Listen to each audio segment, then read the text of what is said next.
And so as we send our love over the mountains, we are absolutely assured that it returns to us manifold. We recognize that there is indeed one magnificent power in the universe, and that power resides within each and every one of us. So as we gather here this day for the purpose of celebrating life itself, we know that that infinite power is within this service. We are indeed blessed, individually and collectively. And we give thanks for this service. We give thanks for our awareness of that power. And now we just let this service this day unfold in perfect divine right order. And so it is. And so it is.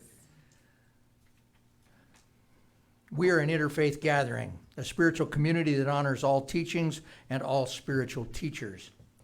We begin the ceremony that celebrates the oneness of life, which acknowledges that all people, all faiths come from the one universal presence, which we call Spirit. Our candle lighter this morning is Amy Klein. Let us begin. The Tao, honoring the universal path of harmony and equilibrium, the natural way.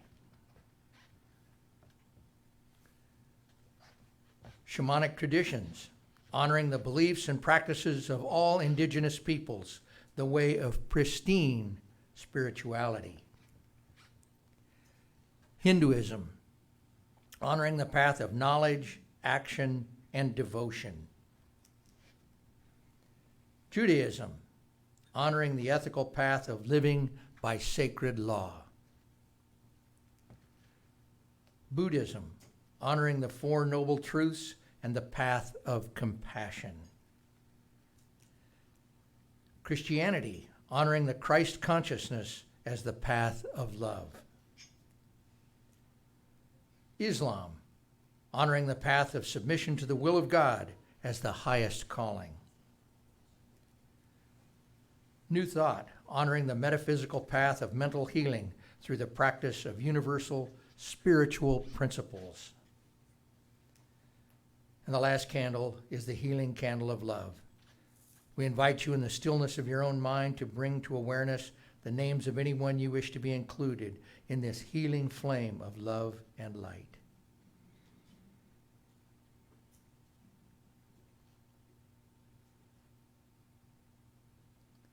Now that all of our flames of faith are fully lit, we move forward into our celebration, realizing and reaffirming that all paths lead to God. Thank you, Amy.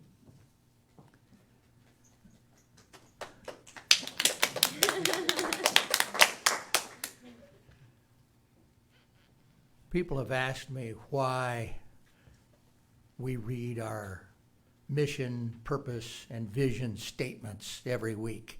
And it's really kind of a twofold thing. One is that for people that are new to us, they'll have an idea of what our purpose is, that we have an idea of what our vision for what we are, and to know what our mission really is.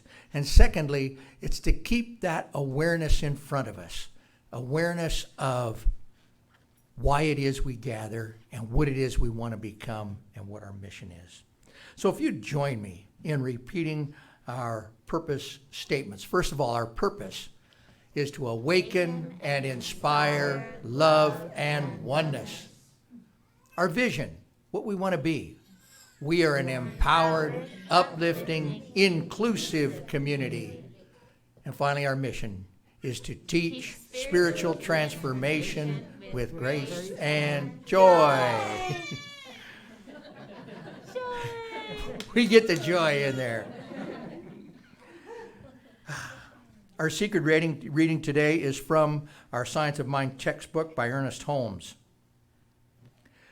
The whole teaching of Jesus was based on the theory that we are surrounded by an intelligent law, which does unto each as he believes.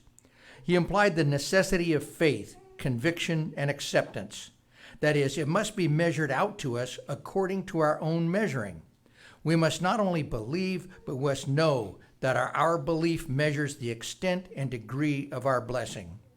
If our belief is limited, only a little can come to us, because that is as we believe. We call this the law of mental equivalence. How much life can any man experience? As much as he can embody.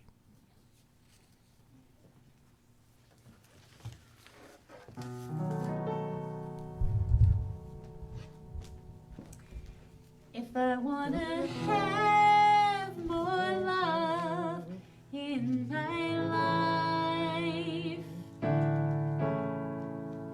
it's time to open my heart up and let it shine. Whatever it is I truly desire, it's mine if I can be inspired. I've got to treat and move my feet. I've got to treat and move my feet. Nobody else can rescue me. I've got to treat and move my feet. If I want to have more joy in my life, I'm gonna keep on smiling till I feel alright.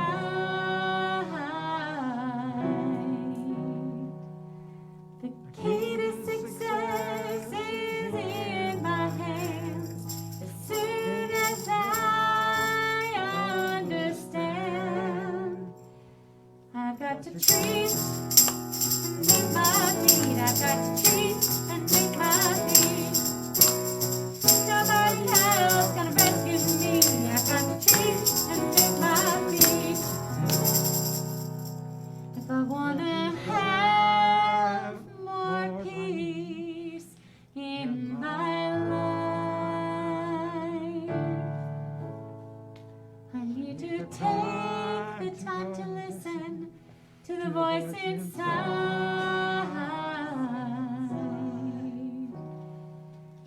If I know who I am and my aim is true, the only thing I've got to do, everybody, I've got to treat and move my feet. I've got to treat and move my feet. Nobody else gonna rescue me. I've got to treat and move my feet. I'm so glad that it's up to me. I've got to treat and move my feet. I've got to treat and move my feet. I've got to treat and move my feet.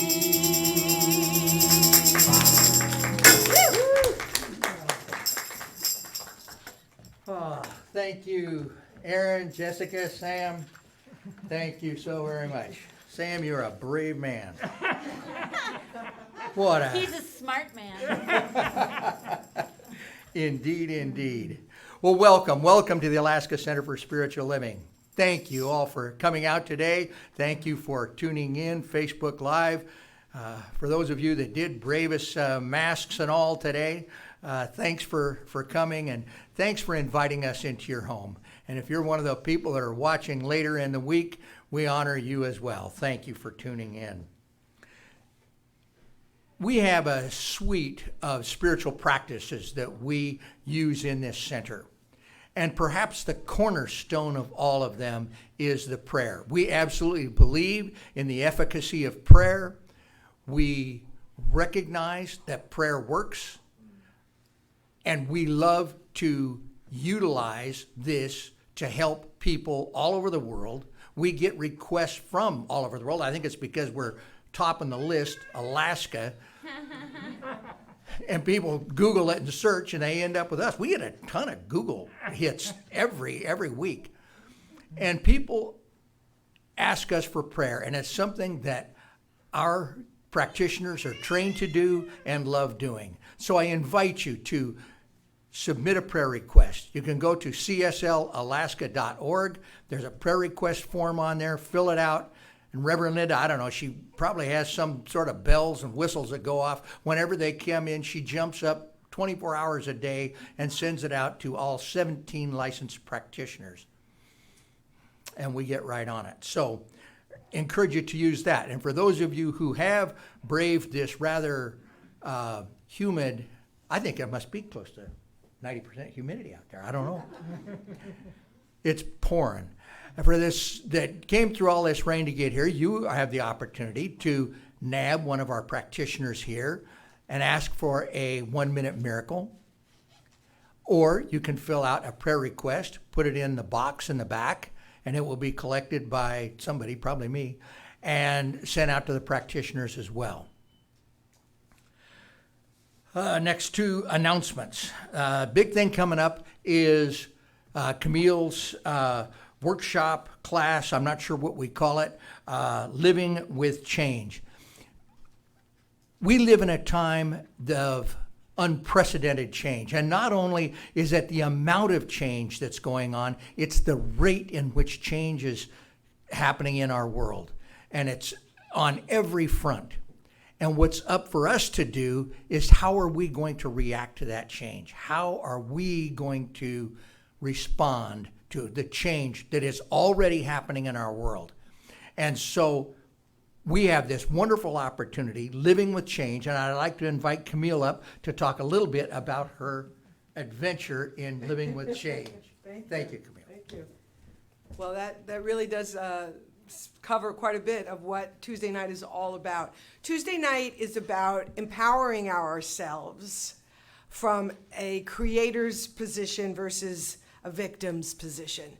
And we are living with change, but the question is, how well are we living with change? So on Tuesday night, we're going to get together, either here at the center. We have limited seating that will be, of course, socially distanced for your safety. And you can also join us via Zoom.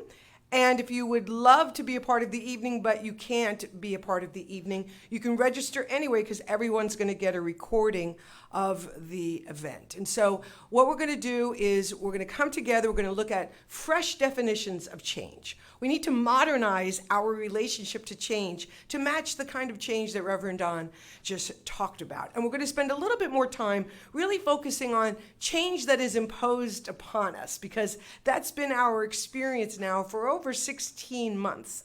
And now we have an opportunity to revisit what's happening, to find the places of resistance, to unpack our resistance to change so that we can come in better alignment with it, feel more empowered by what's going on, find our creative juice in the midst of what we can't control, and to ultimately just feel more at ease, more at peace with change, and even, dare I say, thrive in the midst of change. So you can get all the information at my website, CamilleConti.com. We'll post it in the Facebook Live comments today. For those of you who are here, I have registration forms. If you'd like to sign up, please see me after service. And I so look forward to being with everyone Tuesday night, 6 o'clock. Thanks.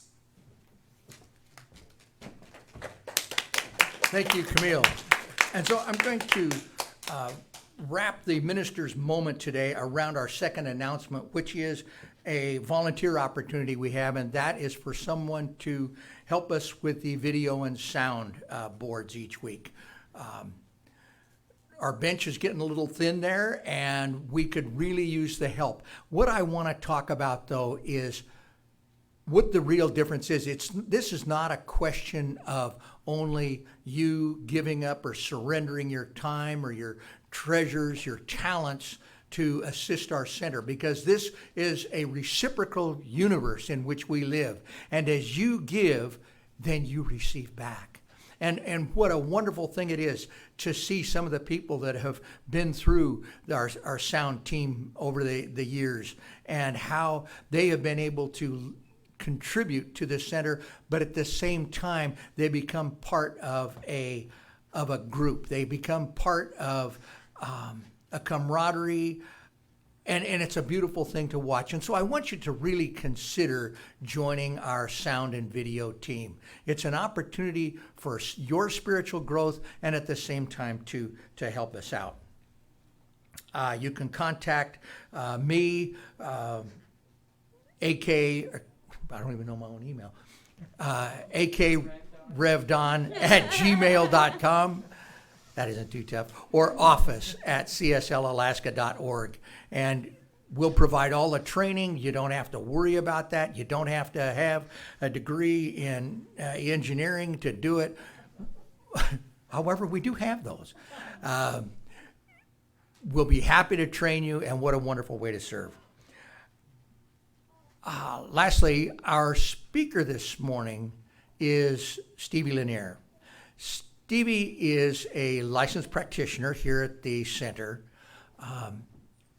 I was very honored to be her instructor, along with Linda Steiner, for 2.5 years. And we got to watch the blossoming of a powerful, powerful soul. We got to watch so many of the principles that we talk about being put to use in a daily life. How all this stuff fits together to make us enjoy, or allow us to enjoy, a more fulfilling life.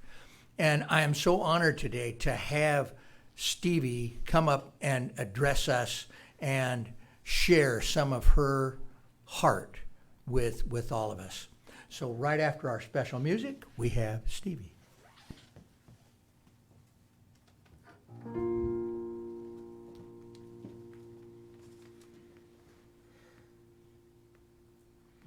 I close my eyes, I open my heart, I take a deep breath, let the healing start.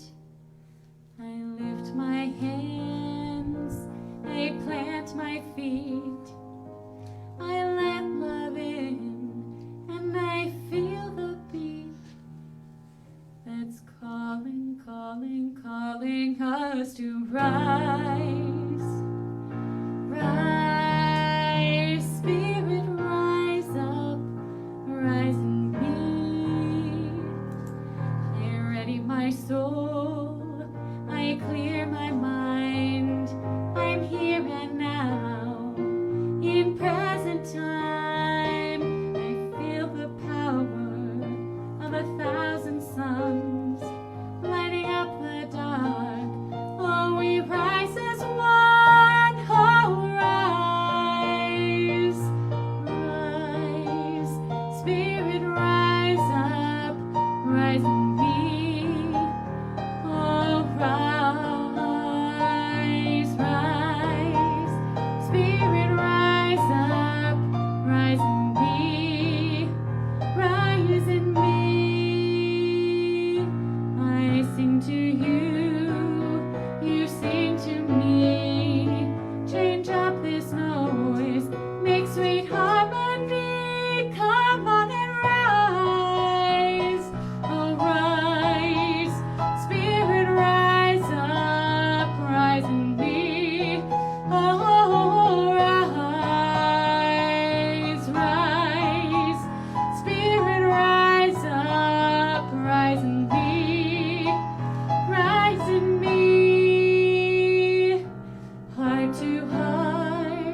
love's calling.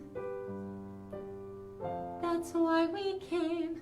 Love's calling, calling out your name. Love's calling. That's why we came. Come on, rise, rise. Spirit, rise up, rise in me. Oh, rise. Come on and rise. Oh, Spirit, rise up, rise in me. Rise in me.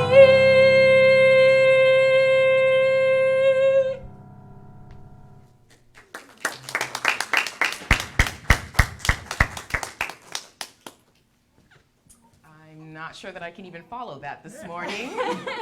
That was beautiful. And it just really speaks to my soul, because as I rise to the occasion today, I've got a heavy heart in the best way possible. The title of my talk today is As You Believe. And as I was writing this over the past couple of weeks, I realized I've been writing this story for 28 years. I remember as a child, more often than not, I would play make-believe. And I don't know if I'm aging myself with this. I don't know if this is something everybody can relate to, but I love to play make-believe. We could set the tone. We could create the circumstances, anything that we wanted. We could create for that playtime. And that would be the grounds of whatever it was that we wanted to experience. And a lot of times, this is gonna sound crazy, but a lot of times when I was a kid, when I wanted to play make-believe, I would play teacher. And I had two little brothers, so they may not have liked playing make-believe as much as I did, because they were clearly my students. And I just loved it. Like, my parents bought me a whiteboard by the age of 10, and so I had my little dry erase markers, and I would make believe that we were in math class or whatever it was, and I don't know what I was teaching, but I was up there instructing. And it was one of my favorite things to do. Now, flash forward, you go through those awkward adolescent teenage years, and at least for me, it felt like the idea of make-believe, the idea of tapping into your imagination, like you get to that point where, okay, your imaginary best friend, you gotta go. It was nice knowing you. You served your purpose. And I feel like the more I got into school, the more I got into learning and leveraging my left side of my brain, I lost touch with that imagination. I lost touch with what it was like to play make-believe. And so here I am, being forced back into so many things that I had a chance to experience as a child, as an adult. And the one thing that continues to propel me forward is going back to that one concept, playing make-believe. So, again, As You Believe is the title of the talk today. There's a couple of things that I want to cover. First of all, it's already yours. And that is one of the hardest things I've had to wrap my mind around, is it's already ours. Another thing that I want to talk about is we have to channel the vision. We must be able to step into it before we ever see it by channeling that feeling, which ties directly into the third point, which is our feelings are our fuel. Having a great idea is one thing, but feeling that great idea is what brings it to life. So when it comes to this idea that it's already ours, what does that really mean? What do you want to create in your life? It could be love. It could be harmony. It could be the perfect career.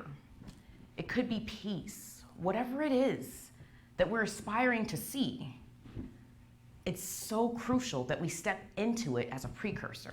Because really, there's two modes of operating. Either having or wanting. And this was such an oxymoron for me, but the idea of wanting is actually reinforcing what you do not have. And so the law will respond to that. So every time you're thinking, oh, I want to be better at getting to work on time, or I want to have better relationships, or I want something, what Spirit is hearing is you're concentrating on what you don't have. You're placing that of what you desire outside of yourself. And there's so many times, even to this day, where I find myself wanting something that I feel like I'm not seeing, and I just immediately check myself into thinking, wait, I am God and God is me. Therefore, this idea of wholeness means that beyond any illusion of what may be relevant or what I may see with my physical eyes right here and now, there's a spiritual wholeness that is never, ever depleted. And so that of which we are seeking must always already be within our DNA, within our very own being. And so practicing catching yourself. And so whatever that trigger looks like for you, when you catch yourself in that I want, how do you rephrase that into I already have? And it's a lot trickier than it sounds, but that's how the law responds. And so another thing is, the law is only going to work to the degree of which we believe. And we talk about this a lot in the center, and this is something that I think is just a game changer. If you believe that you will have good, but only up to so much good, you're going to get that. You're going to see that show up in your life. But if you believe that you can have an endless amount of greatness, leaving that room for spirit to upgrade, then that is what you pave the space for. And also, and this is something, again, sometimes it's easier said than done, but how many times do we end up in these places where we are concentrating on this idea of harmony? And we're even at the place where we're practicing it as if it's already ours, and we know that, but there's a deep, deep-seated belief that says, I don't deserve harmony. I used to treat people poorly when I was in college. That's how I acted, and that's just how I was. So really, do I deserve harmony if I've never always been aligned with that? And so at the end of the day, there's so many times where we have to go underneath the soil and think about what hidden beliefs could be compromising what it is that we are aligning ourselves with. And so I think that that's, yes, it's already ours, and these other beliefs are being responded to as well. I think one of the self-help books that a lot of people are very familiar with is Think and Grow Rich. Have you guys read that, heard of it? It's on an audiobook. I cheated, so I listened to it. It's like 8 discs still, so I'm like, okay, I'm still getting my time in.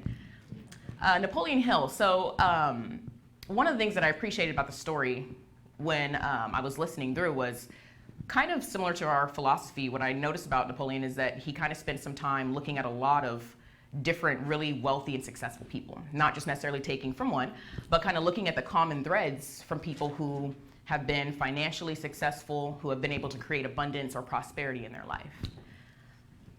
And in a situation like this, you may expect him to say, have a great plan. Like, you've got to have a great financial counselor. Like, you've got to be able to organize your thoughts. That's not what I took away. The number one thing that I took away from Think and Grow Rich is that if you don't have a certain level of expectancy, it doesn't matter how great your plan is or how organized your thought process is. It is up to what you expect. And when you really think about people who have already made it, who are already experiencing that, and for that to be the one common thread, was that they already knew it was going to be theirs. They lived a life of, it's already mine. I'm already seeing myself as that wealthy, successful, independent person. It was that expectancy piece that really caught my attention. So, it's already ours. And what does that look like for you? Ding, ding. So the second part today, channel the vision. Now, I spent a lot of time on this second point because what does that really mean? And to me, this is where imagination comes up, but I think it's also about where are we already channeling the vision? Because a lot of times we're already doing a lot of the things and not recognizing how it's making an imprint on our life.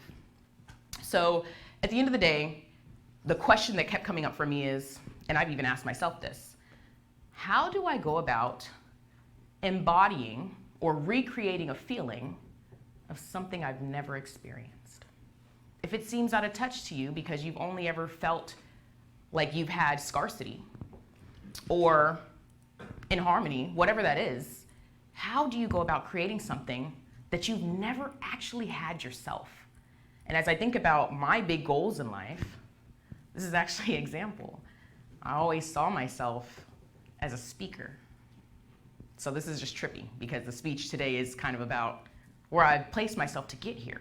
But before I was ever behind a stage or behind a microphone doing public speaking, I had to see myself there already.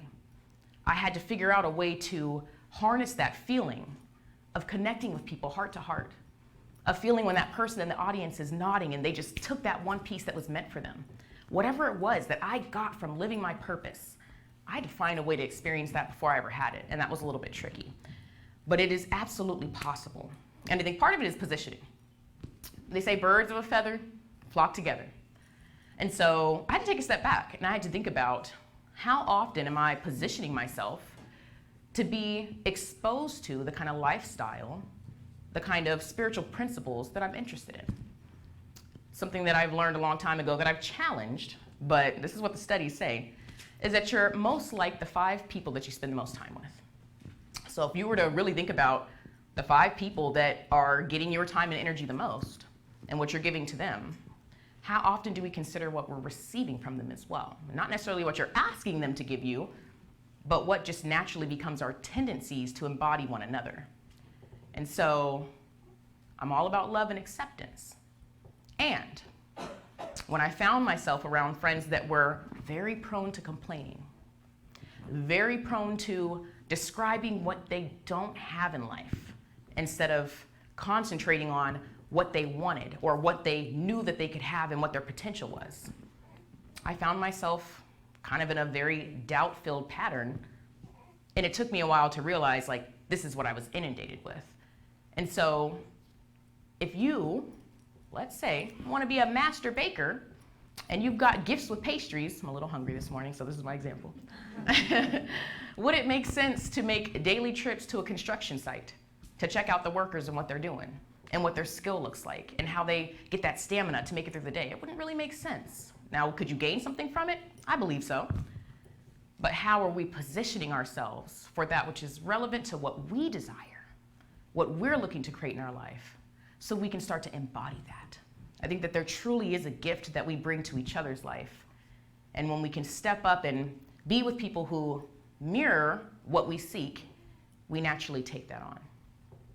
And I think that this also goes to the 6 degrees of separation. So if you're feeling like, okay, well, I want to be a millionaire, but I don't know any. You do. Or you know somebody that does. They say that within 6 people that you know, there is somebody that has that connection to get you where you want to be, whatever that is. And so if that is master chef, if that is billionaire, if that is successful author, I guarantee within 6 people, that person knows somebody that can get you there. But are you open? Have you explored? Have you considered something beyond your immediate circle? And not to say that they shouldn't be honored, but what does that positioning look like? Also, again, thinking back to my childhood, I loved to play make-believe. I think so many times as adults, we lose the spark when it comes to creating our life. We start to get confined by this idea of timelines, deadlines, what I shoulda, coulda, woulda been. And we forget that it's all about the journey. And I say we because it's me. I've been there. I've had these things I want to do by 25, things I want to do by 30, and I find myself sometimes rushing so hard to get it done. And then you get there, and it's like, that feeling. I don't quite feel complete, like something's not quite right. And so I think that it is so crucial that we slow down. What is it? Smell the roses, taste the berries, find the moments throughout the process.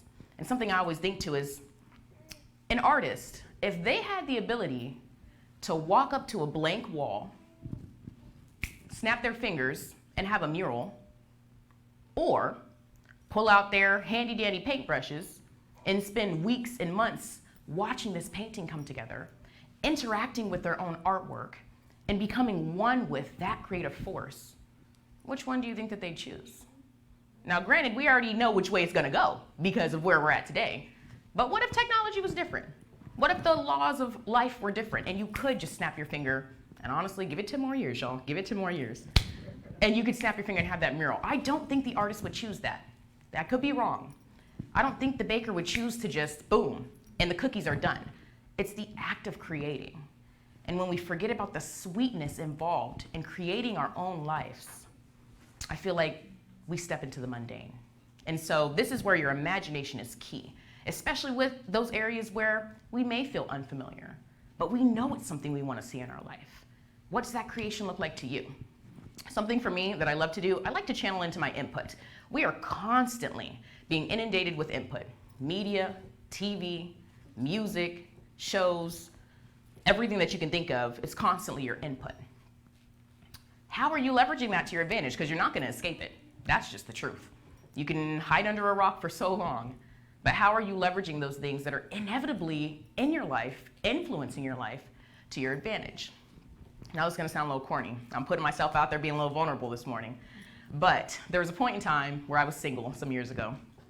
And I really just was at that point where I'm like, I know that great love is out there, but I had yet to experience the kind of love that I wanted to feel in my life. I'd always had tastes and bits of it, teasers, but never actually had it for myself. So I was stuck in that position of, well, if I've never had it, how do I get there? So I did a little research, and I found like the top 10 romance movies. Yes, I did. I know. I found like the top 10, and they were ones that had like really great storylines, like something that just hit for me. And I cried during every single one of them, and I let those emotions come up. And yes, I was watching a TV screen. No, it's not true. It was very make-believe for me. But what that did for me was reignite this passion of possibility. It helped me to concentrate on, even though this may not be real for the sake of it being filmed and actors, this is an example of what truly can happen. A lot of times we write stories, producers write stories based on true inspiration. And for me, it took me to be able to watch that and channel that feeling through watching somebody else experience it, for me to be able to embody that feeling. And the relationship that I had after that period, there's a lot of other things I was doing as well to muster up and create that spiritual prototype for what true love looked like. But the relationship that I experienced afterwards, though it wasn't my last relationship, it was one of the most harmony-filled and just genuinely loving relationships I had ever experienced. It definitely created a new definition of what the baseline was for love. So I'm not gonna say go rent some movies now, but it definitely was just an example. I think podcasts are another great way to get involved. But again, whatever that is, find that input that's going to absolutely influence and help you to channel into that vision. Because the idea here is that we have to find a way to know it, to feel it, and to believe it as if it's already taking place. So have fun. Sometimes people like to write stuff down. Sometimes it's journaling. I know a lot of people who it's like, as soon as they put their pen on paper, it's sacred and it comes to life. Like whether that means you're getting super descriptive or you're just kind of putting it in the words as if it's already so, that might be your medicine. That might be your alchemy. And for me, visualizing, if I can just put on the perfect music, light an incense, and just let my brain go wild with a concept. Just like when I was a kid, the things that come up in my imagination always lead me to what I need to do next. So give yourself permission to imagine, to step back into that creativity, and to have fun with the process. As soon as you find yourself getting super stressed about what it is that you're trying to bring into your life to create more blessings, you've stepped away from that fun aspect. And granted, sometimes life will put you on your bum. And it's not always easy to find the joy in it. But again, beyond the illusion, there is always that infinite presence that is taking care of us and that perfection of life that we have an opportunity to tap into. So to absolutely find your alchemy. And to me, your alchemy is what's the way that you create best? How do you tap into your skill set? It's gonna look different from everybody.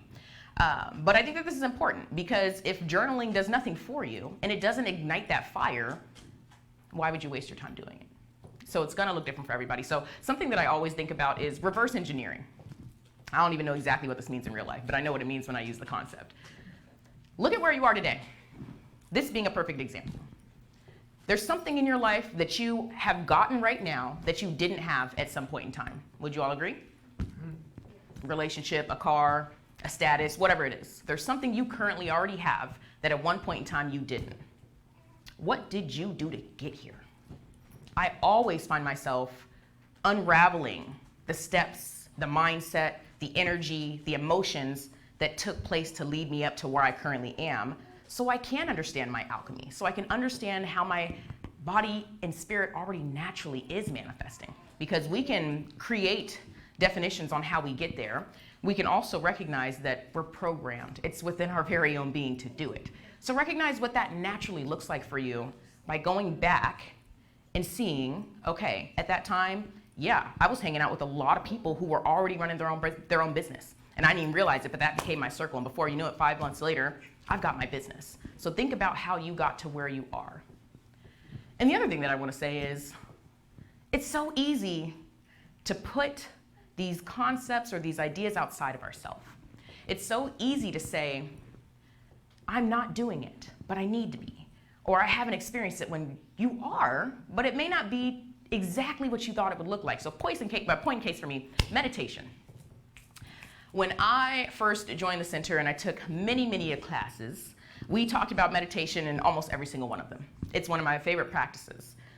It was really eye-opening for me when we started talking about the different forms of meditation, that it didn't have to be me sitting with my legs crossed, with the music playing, with the candle burning, with my crystals, 5 to 10 designated minutes, and that's all that counts and that's all that qualifies.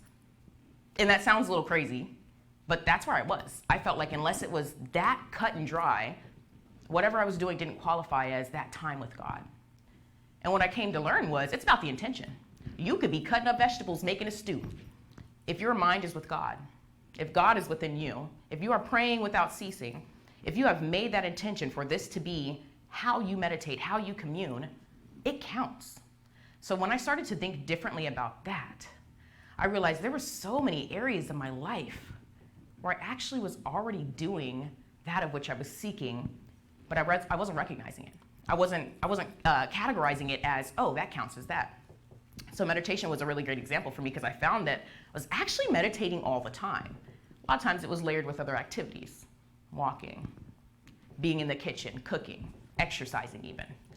So give yourself credit for where your natural gifts are already showing up. Your natural life purpose is already showing up in your life. Because I don't necessarily feel like we always give ourselves enough credit. Another thing that I was thinking on this example, as of lately, I've been thinking about a transition out of retail. It's served me well, but it's been 10 years, which feels like a lot for me. And something I've been thinking about is what does next look like for Stevie?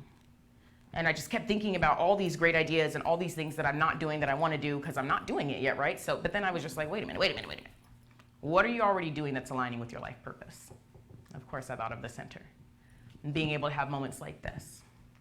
But really what I continued to come back to was coaching, helping people see the best in themselves and navigate through life to enhance their life.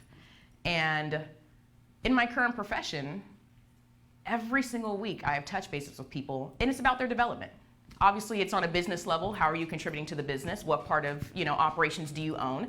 But it also has to come down to people. Where are you at within your own? How are you balancing you? And the way that I like to coach, it always becomes personal, but it always also ties back to our business. And so when I thought about it, I'm like, okay, let's say I want to be a life coach, and that's really what I want to invest into and change out of retail. At first, I started to get really nervous because I'm like, I'm not doing that. I've never done that. What does that look like? And then God started laughing. Like, I literally heard this laugh. And God was like, you're literally already doing it. It's within the confines of your store. It may tie back to selling shoes, but you're already doing it. And I just had this crazy aha moment. How many times have I not given myself credit for already being in that place because I'm so fixated on something outside of myself that I have to run to and accomplish instead of recognizing that it is already within me? So I challenge you to think about that for yourself. Where are there areas in your life that you are already fulfilling that purpose, that you're not recognizing it, that you can tap into that feeling and allow it to perpetuate into its own manifestation by honoring it and simply recognizing that it is already taking place. Another thing that I had to realize, sometimes we are aligned with an idea, our belief is supporting it, but Spirit has something bigger in mind. I'm sure this has happened to many people in the audience. Let's say, we're holding a little teacup, and all we've been used to is holding this teacup, and we're working in this co-creative process with God, and we're like, I just need some of that holy water. Just fill me up. Fill up my cup. And Spirit's like, I could. I had a pitcher ready for you, but I could fill your teacup if that's what you're really asking for. But then there becomes almost a delay, because I truly believe that if we are in a place to where we are able to receive better and bigger than what we may be kind of, capping, that God is going to give us a chance to upgrade our mind before we get that of what we've asked for. And so I see this happen all the time where maybe we feel like it's not happening. Our manifestations aren't showing up. But either A, it is knocking on our door and we're not saying yes. B, we're not recognizing the opportunity right in front of us is the answer to our prayer because it looks a little bit different than what we had in mind. So maybe a little need for practicing detachment. Or C, there is something bigger available right beyond that illusion. And we just need to make one adjustment to be prepared for it, to say yes to it. We need to expand our molds sometimes to meet what Spirit has in mind for us. And this was hard for me to wrap my mind around because I'm like, I'd like to think that I'm thinking pretty big for myself. And sometimes when I'm presented with something bigger than what I had in mind, it intimidates me. There's been times where I'm like, public speaker, I could just write a book. And that's what I'll do instead. And God is like, yeah, but we want you to talk about the book too. And so I think recognizing when your mold, your glass, your cup, whatever, it's time to trade it in for something bigger. And it's time to expand. And there will be opportunities that come up in your life where you get this opportunity. So basically for me, this is the best example I have of this. And it was just very chaotic at the time, but I would say it was about 5 years ago. I still had a roommate at the time, probably pushing 6 years ago. I don't know where time goes. I don't even count 2020. Does anybody? So about 6 years ago, I still had a roommate, and it was my best friend from high school. We lived together, and we lived together for about 2 years steady. Things were really well. It was very much so, harmony, even though sometimes roommate situations can get a little sticky. So we were just living it up. And one day she tells me, hey, I think I'm gonna move to Colorado with my family. And of course I want to be happy for her, but me thinking about me at the time, I was like, well, what about me? What am I gonna do? Clearly I'm not gonna go with her. But I immediately went to this place of, oh snap. I'm trying to keep it together, guys. I'm gonna have to live on my own. What? Live on my own? Like, it was the most terrifying concept for me at the time. I don't know where I was as far as my headspace, because now I couldn't imagine living with anybody. But at the time, living on my own was terrifying to me. And so immediately, as I started to think about something I was going to have no choice but to do, there was a lot of fear involved. So the vibration around me getting my own home was very low, very fear-based. So I remember kind of trying to just accept the idea of being in my own four walls, being alone with my own thoughts. And yeah, I was in a pretty bad place thinking about what that was going to look like. And then I started to think of, do I just need to find a new roommate? And I just went kind of haywire. It ended up being a false alarm. She ended up telling me within, I would say, about a couple weeks that it just wasn't the right time and that her family was going to wait. And so, of course, I was just like, yeah. But I was also like, oh, make sure you do what's best for you. But low-key, I was very happy about it. What I didn't realize at that moment is that the seed was already planted. I don't mean to keep referring back to my last speech, but it just keeps happening. The seed was already planted. And so it was another year in between her giving me that false flag and me actually making some moves. And in that year, I grew fonder and fonder of this idea of living on my own. Like, I loved our roommate situation, but now I was like, wait, my own space? Can do whatever I want all the time? I can decorate it without having to ask permission. Like, I just started to warm up to the idea.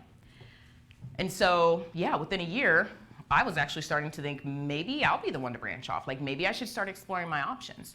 I'd warmed up to the idea so much that now I was kind of hungry for it. Like, something just kept watering that seed. And so I decided I was going to start looking for my own place. And, I started looking into apartments. My father was in the back of my head saying, you need to buy. Like, purchase a home, you're set up for it, purchase, don't rent. But I was still just like, this is my first experience living on my own, like I just need to find something. And I had pretty low expectations, I'd say. Something I could decorate, that's affordable, close to work, because I don't want to do a long commute. And that's really all I was looking for. That was kind of like my bare minimum. That was my mold, if I may. That was my mold that I had for God. So one of the first, I would say, 4 places that I went to go see, I'd set up an appointment with the lady that was showing the different places. And we ended up checking out this place. It was beautiful. It was like 1,000 square feet, which is almost unheard of in Alaska, I feel like, when you're renting apartments. It had a sauna in it, a walk-in closet, and if you can imagine my wardrobe, ooh, that was the icing on the cake for me. And it was literally $900 a month, which I was like, where's the catch?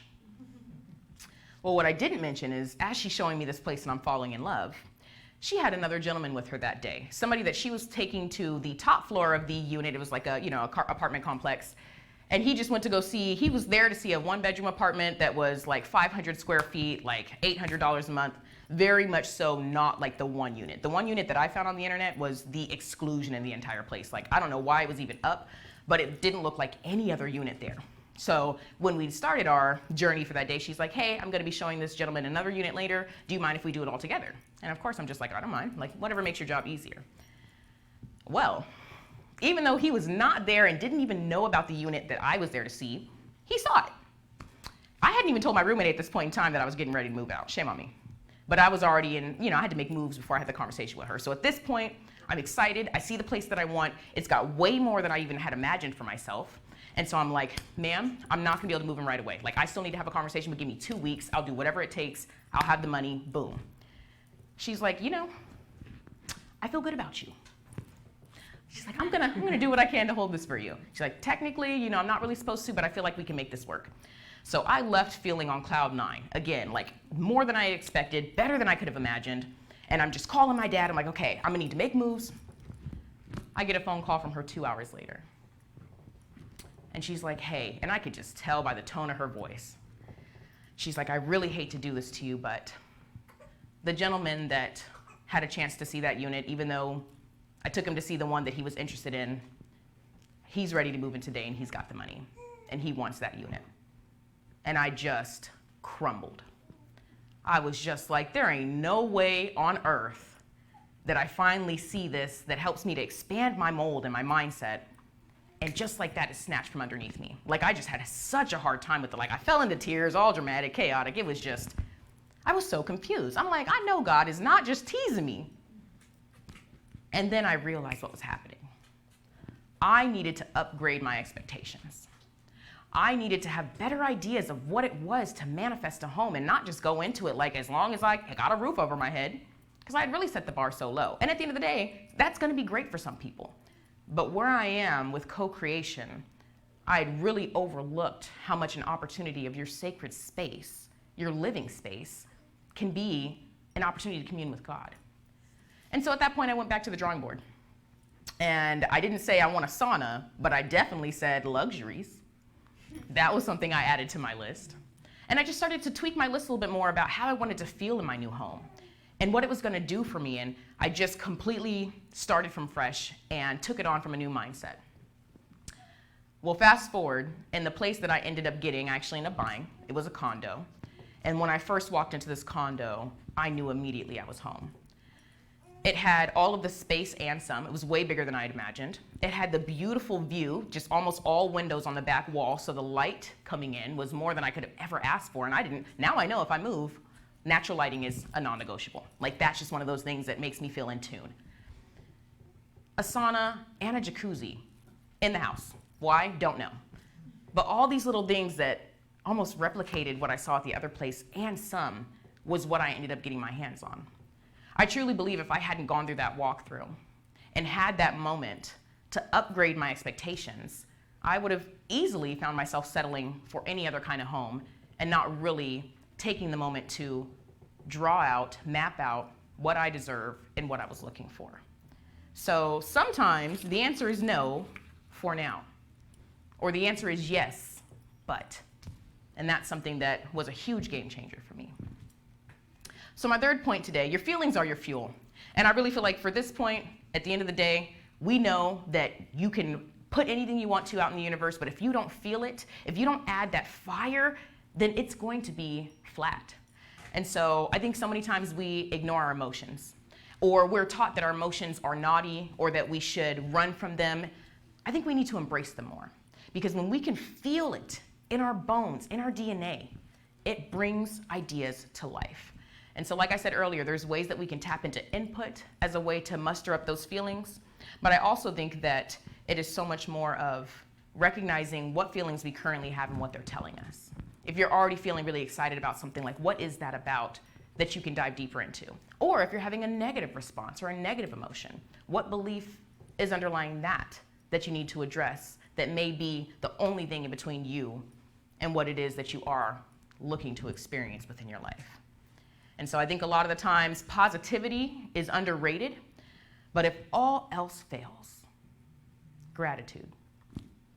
If you can't muster any other feeling up, practice gratitude. Knowing that you can be thankful right here and right now. Despite anything else that you may be seeing or feeling, you can still tap into that gratitude. And that, I promise you, is going to speed up anything you're looking to create in your life. And it can germinate, if you don't even have an idea of what you're looking to create in your life, gratitude itself, I believe, will start to bring things up and it will start to fill those voids. So tap into your feelings. I think another awesome way, and I know I'm running late on time. I'll be talking a lot up here. Let's get you guys home. It's lunchtime already. I think about fragrance, and I don't know why this came up so heavy for me, but fragrance. It is known, and this is actually, I did a lot of studying on this, it's a scientific thing, that certain fragrances can spark feelings and emotions. It can take you back to when you went through something as a child. Leverage this. If you know that you're going to be going to an event with a whole bunch of business owners and it's something that you know is going to create that fuel for you because you're trying to launch your own business but you don't know where to start, bring a little essential oil. Tap into that moment. Leverage that fragrance so you can tap into it later. Find a way to trigger that emotion again later, because that's what it's going to come down to. Recreating that feeling in your own sacred space as fuel to your fire. So my takeaways today, wholeness is the cure. Wholeness is where we get that concept of we already have everything we need. Stepping outside of wanting and realigning with what you already have, what you're already doing, and what you're already meant to be, because it truly is already within us. Use your creative power. Have fun with it. Make believe. Our inner child always knows, so honor that. And lastly, tap into your feelings, because they truly are the compass and the fire that brings things to life.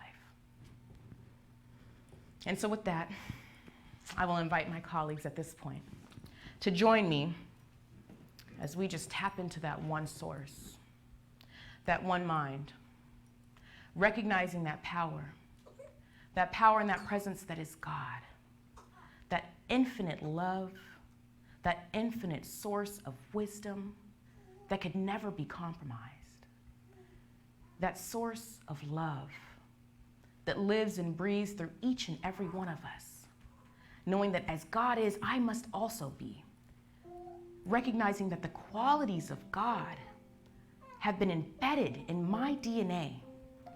And if that is true for me, then I know that I am of the likeliness of my Creator, and so this must be true for every living being on this planet. And so anybody that may be experiencing lack and limitation at this time, I know that that greater wholeness could never, ever be tampered with. And so I invite us all to step into that greater knowingness at this time, to move beyond lack and limitation to wholeness, to that infinite power that knows no end, that wealth that is our birthright, knowing that we can say yes, and as we give, we equally receive. And for people who may be experiencing challenges within their relationships, we just know that there is one mind, and that harmony, just like the planets are in perfect synchronization with each other, never bumping into one another, that harmony is absolutely our natural way. And so we just say yes to being in the perfect time, the perfect place with the perfect people to express our divinity. And people who may be experiencing health issues, I know that it is very real, but beyond this time and space, that spiritual self is healed, whole, complete, and perfect at all times. I know that everything that we need within ourselves to create that healing, that wholeness, is already there. And so at this time, we just say yes, recognizing so many blessings that are already circulating within our lives, allowing ourselves to be that vessel to where we may cascade this light unto others by first recognizing it within ourselves. And so we just give thanks for that knowingness, for that assuredness, and for that confidence. and know that as we believe, it is done unto us. And so I just give thanks for that higher knowingness. I give thanks for the divine blueprint of perfection in my life. I let it go, surrendering to the Most High and to the law that always says, yes. I let it be, and so it is. And so it is.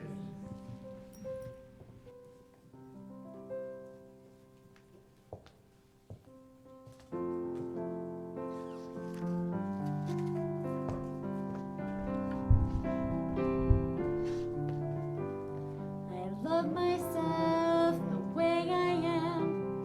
There's nothing I need to change.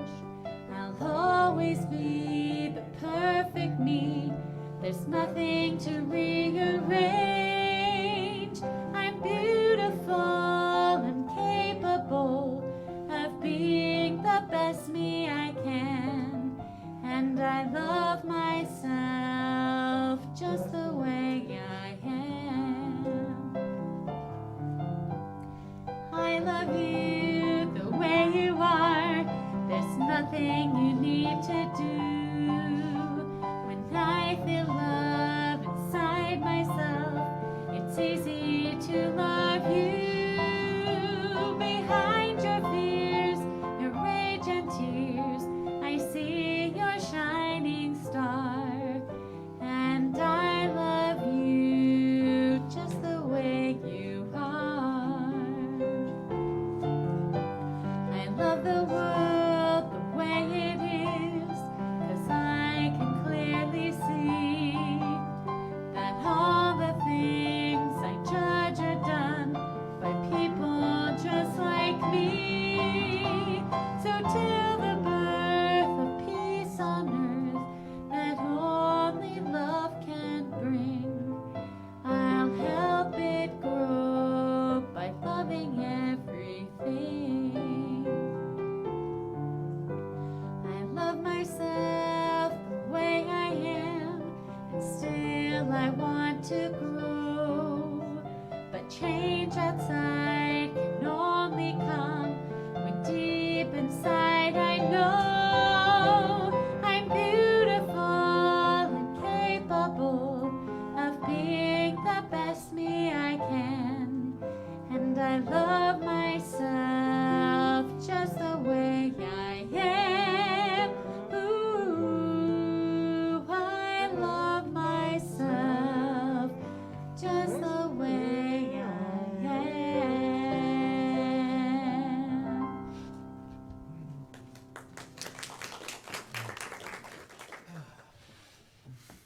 And now is the time in the service where we are afforded the opportunity to participate in another one of our spiritual practices, that being the law of circulation. Before I do, I want to recognize a few of the people that are online today. Lynn and Marion, Linda Drew, Tara, Luann, thank you all for watching. Also, thank you, Stevie. Wonderful, inspiring talk. I think we're going to have to get you up here more often. Last time was May. I think we're going to shorten that cycle a bit. So, if you'll join me in our affirmation. Divine love through me blesses and multiplies all that I have, all that I give, and all that I receive. Thank you, God, and so it is. Let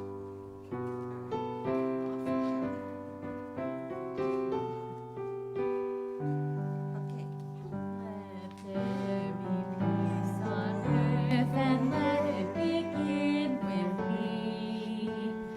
Let there be peace on earth, a peace that was meant to be, with God as creator,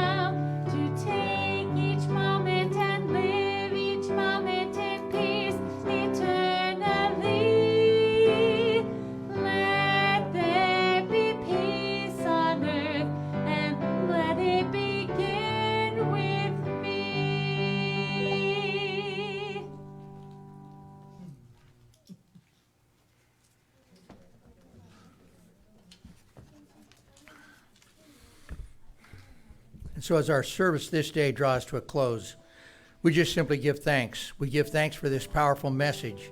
We give thanks for this beautiful Alaskan day. And we know that the object of our desires are already ours. It already exists. We've learned to channel our vision. We trade in our teacup for a 55-gallon drum. And we know that our feelings are our fuel. We allow ourselves to feel. We allow ourselves to practice gratitude. And so we just give thanks. What a wonderful thing this is. And so it is. Our affirmation today, thoughts become things. Thoughts become things. I choose the good ones. I choose the good ones. And so it is. So it is. There was a time in my life I thought I'd have to do it all for myself. Didn't know the grace of God was sufficient. Didn't know the love of God was at hand. But now I can say, if you are discouraged, struggling just to make it through another day, you've got to let it go, let it all go. And this is what you have.